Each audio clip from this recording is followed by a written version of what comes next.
ഇന്നത്തെ ദൈവവചനം സ്വർഗാരോഹണം ചെയ്യുന്നതിനു മുമ്പ് യേശു തൻ്റെ ശിഷ്യന്മാരോട് പറഞ്ഞ അവസാന വാക്കുകളിൽ ചിലത് രേഖപ്പെടുത്തിയിട്ടുണ്ട്.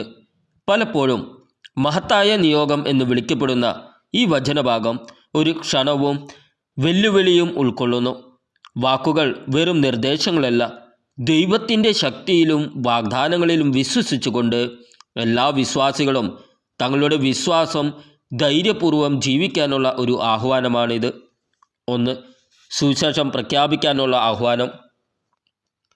ലോകമെങ്ങും പോകുവിൻ എന്ന കൽപ്പന സുവിശേഷം പ്രത്യേക സ്ഥലങ്ങളിലോ ആളുകളിലോ മാത്രമായി ഒതുങ്ങി നിൽക്കുന്നില്ലെന്ന് നമ്മെ ഓർമ്മിപ്പിക്കുന്നു.